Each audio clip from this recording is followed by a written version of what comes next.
रामेति रामेति रमे रामे मनोरमे सहस्त्र नाम तह तुल्यम राम नाम भरा। एक समय की बात है, मैया पार्वती और भगवान शिव जी कैलाश पर्वत पर बैठे थे। भगवान शिव जी से मैया पार्वती का कुछ काम लगा और पार्वती जी का नित्य का नियम था कि विष्णु सहस्त्र नाम का पाठ करते थे। और विष्णु सहस्त्र नाम का जब पाठ करेंगे तो विष्णु सहस्त्र नाम का पाठ करने में अत्यंत अधिक समय लगता है। तो भगवान शिव जी प्रार्थना मतलब प्रतीक्षा करने लगे, प्रतीक्षारत बैठ गए। जब मैया विष्णु सहस्त्र नाम का पाठ से फुर्सत हुई तो भगवान शिव जी अपना काम बताए। तो मैया से पूछे, देवी आप क्या कर रही थी? तो मैया ने कहा, स्वामी मैं विष्णु सहस्त्र नाम का पाठ कर रही थी और विष्णु सहस्त्र नाम के ही द्वारा मैं भगवान विष्णु का सहस्त्रार्चन कर रही थी। तब भगवान शिव जी कहते हैं, हे देवी आपको विष्णु सहस्त्र नाम पाठ करने में बहुत ही अत्यधिक समय लगता है। तो मैया ने कहा, स्वामी कोई सरल उपाय बता दीजिए, कोई सुगम उपाय बताइए जिससे मैं शीघ्रता से भगवान विष्णु सहस्त्र नाम का पाठ कर सकूं।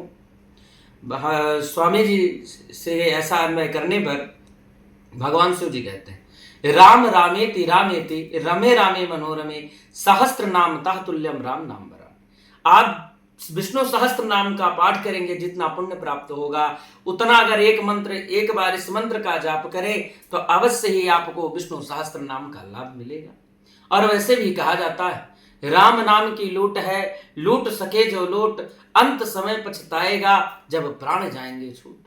अरे यह जीवन है, यह कलेवर है, राम ही नाम सार है, बाकी सब जीवन में बेकार है। एक समय की बात है, हमारे प्रभु आदि अनंत बलवंत हनुमंत लाल जी महाराज और जब हमारे चक्रवर्ती सम्राट महाराज दशरथ जी के यहाँ हमारे प्रभु अखिल ब्रह्मांड के नायक परात्पर परम ब्रह्म परमेश्वर सच्चिदानंद घन आनंद कंद रघुनंदन राघवेंद्र सरकार जी का जब प्राकट्य हुआ, नंद दशरथ भवन में हमारे प्रभु का जब प्राकट्य हुआ, नामकरण की बारी आई तो सबसे पहले जब नामकरण करते हैं तो वशिष्ठ जी कहते हैं, पहले दशरथ जी महाराज पूछते हैं, महाराज गुरुदेव हमारे बड़े लल्ला का नाम क्या होगा? तो वशिष्ठ जी कहते हैं, इनके नाम अनेक अनुपा, इनके नाम अनेक अनुपा, मैं नृप कहूँ स्वमति अनुरूपा। इतना कहने के बाद वशिष्ठ जी कहने लगे, इनके नाम अनेक अनुपा। लेकिन हमारे प्रभु जब हाथ जोड़ करके और विनती करते हैं, महाराज पर्दे में रहने दो, पर्दा मत उठाइए, तब कहते हैं कि मैं नृप कहूं स्वमति अनुरूपा। और राम और वशिष्ठ जी भी बोले कि जो नाम हम इनका नामकरण करेंगे श्री रामचंद्र, वह नाम की महिमा स्वयं राम जी भी नहीं जान पाएंगे। और ऐसा ही हुआ। एक समय भैया नारद जी महाराज हनुमान जी के पास आए और विश्वामित्र जी का आगमन हुआ सभा में, और भैया नारद जी महाराज हटा दिए, बोले आपके स्वामी आप पर बहुत नाराज रहते हैं। हनुमान जी बोले क्यों? बोले आपका जो बानर का मुख है उसे आपकी सभा में जब आप लोग सीधा मुंह करके जाते हैं और सभा में जो सभा के लोग हैं बैठे रहते हैं तब बड़ा अपशगुन मानते। प्रातः काल जब आपका मुंह लोग देखते हैं तो अपशगुन मानते हैं। तो हनुमान जी ने कहा, महाराज अभी तक तो हमारे स्वामी ने हमसे बताया ही नहीं। नारद जी ने कहा कि आपको बुरा लग जाएगा, इसी वजह से हमारे प्रभु आपको नहीं बताए, लेकिन अब जब सभा में जाना तो मुख आगे की ओर करना और पीछे की तरफ से वहां पर प्रवेश करना और स्वामी को प्रणाम करना। भैया जैसे नारद जी महाराज बताए, प्रातः काल उठ हुआ और जा करके हनुमान जी महाराज पीछे की तरफ से पूछ हिला करके और सभी लोगों को प्रणाम करने लगे। भैया संयोग की बात, विश्वामित्र जी बैठे थे, दुर्वासा जी बैठे थे, वशिष्ठ जी बैठे थे और हमारे प्रभु भी आसन पर बैठे थे। अब भैया बार बार हनुमान जी को हमारे प्रभु बोले, बेटा हनुमान ये क्या कर रहे हो, बेटा हनुमान ये क्या कर रहे हो। लेकिन भैया नारद जी की पढ़ाई बात वो सामने मुंह नहीं किए।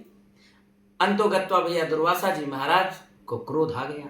नारद जी महाराज भी बैठे थे तुरंत दुर्वासा जी महाराज को चढ़ा बढ़ा दिए, अरे महाराज ये बानर की औकात कि तुम्हारा आपका अपमान किया, संत का अपमान किया, इसे तो मृत्यु दंड देना चाहिए।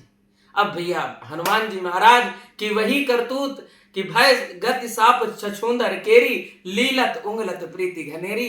अब भैया इधर नारद जी महाराज बता दिए कि आप अपना मुख मत दिखाइए, और इधर दुर्वासा जी महाराज को भड़का दिए कि बानर की औकात, और ये भैया अपमान कर दिए, इसे तो मृत्यु दंड देना चाहिए। भैया रात ही रात हनुमान जी महाराज एक सागर में जाकर के, विशाल सागर में, पहले तो भवन में गए।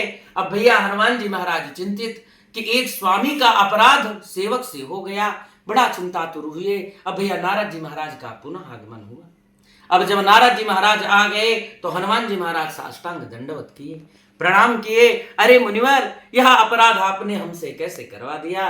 नारद जी ने महाराज कहा, विधि का विधान है हनुमान, ऐसा होना है। अरे तो बोले महाराज मुझे तो मृत्यु दंड होगा, मैं कहां पर जाऊं। तब बोले मैं यत्न बताता हूं, आप अयोध्या में जाकर के और सरयू नदी के तट पर, जहां पर हनुमानगढ़ी आज भी है, वहीं पर बैठ करके तुम श्री राम नाम का जप करना। कोई कितना भी बुलावे, कोई कितना भी तुम पर प्रहार करे, लेकिन तुम वहां से उठना नहीं। भैया नारद जी महाराज जैसे बताए, और वैसे ही रात्रि में ही, रात्रि काल में ही हमारे प्रभु हनुमान जी महाराज सरयू के तट पर आकर के और दृढ़ संकल्प लेकर के और सरयू जी के तट पर बैठ करके और श्री राम नाम का जप करने लगे। सीताराम सीताराम सीताराम का जप करने लगे। भैया पूरी अयोध्या में ढूंढवाया गया, सारे भवन में ढूंढवाया गया, लेकिन हनुमान जी महाराज का पता नहीं चला। भैया नारद जी महाराज पुनः आ गए। दुर्वासा जी ने कहा, कहां है हनुमान, उसे मृत्यु दंड देना है, सभा में बुलवाया जाए। पूरे भवन में उनका निरीक्षण करवाया गया, भ्रमण करवाया गया, लेकिन कहीं पर नहीं मिले। नारद जी ने कहा, ओ बात समझ में आ गई, गुरु और चेला की बात है, यह अपने शिष्य को मृत्यु दंड नहीं देना चाहते, इसी वजह से अपने शिष्य को भगा दिए। लो भैया उधर ऐसा किए और इधर ऐसा किए। तुरंत जब ऐसा हुआ तो हमारे प्रभु ने कहा, ना महाराज मैं स्वयं प्रतिज्ञा किया हूं धनुष लेकर के कि आपका अपराध करने वाले को मैं स्वयं अपने हाथों से मृत्यु दंड दूंगा। राम से बड़ा राम का नाम। तुरंत भैया पता चला, सरयू तट पे आए, सरयू तट पे आकर के 3 बार बुलाए, बेटा हनुमान, बेटा हनुमान आओ, बेटा हनुमान आओ, क्षमा मांग लो मैं तुम्हें क्षमा कर दूंगा, गुरुजी क्षमा कर दे मैं तुम्हें क्षमा कर दूंगा। 1 टक 1000 टक हनुमान जी महाराज नहीं उठे। यहां तक कि भैया हमारे प्रभु अग्नियास्त्र, मेघास्त्र, ब्रह्मास्त्र सभी का संधान कर दिए, लेकिन हनुमान जी के ऊपर कोई प्रभाव नहीं पड़ा, उनका बाल बाका नहीं हुआ। तब दुर्वासा जी ने कहा राम जी से कि प्रभु इसे क्षमा कर दो। मैं क्षमा कर दिया, आप भी क्षमा कर दो। और आकर के हनुमान जी महाराज जब दुर्वासा जी क्षमा किए तो आकर के और चरणों में लौट गए। वहीं पर नारद जी महाराज और वशिष्ठ जी ने कहा कि मैं नृप कहूं स्वमति अनुरूपा, राम से बड़ा राम का नाम, जो यह नाम मैं आपका नामकरण कर रहा हूं, आपका नाम दे रहा हूं, भले ही रामचंद्र नाम दे रहा हूं, लेकिन नाम की महिमा का बखान करने की सामर्थ्य स्वयं आप में भी नहीं होगी। तो राम का नाम राम से बड़ा है, प्रभु का नाम लें, प्रभु की भक्ति करें और श्री राम जय जय राम का कीर्तन और भजन करते रहें। हनुमान जी की आराधना करें, हनुमान जी का पूजन पाठ करें। हो सके तो शनिवार के दिन और मंगलवार के दिन सुंदर कांड का पाठ करें और हमारे प्रभु श्री रामलला सरकार के चरणों में प्रीति रति बनने के लिए प्रतिदिन अगर हो सके तो 1 चौपाई का अवश्य ही पाठ करें। बोले सियावर रामचंद्र की जय हो।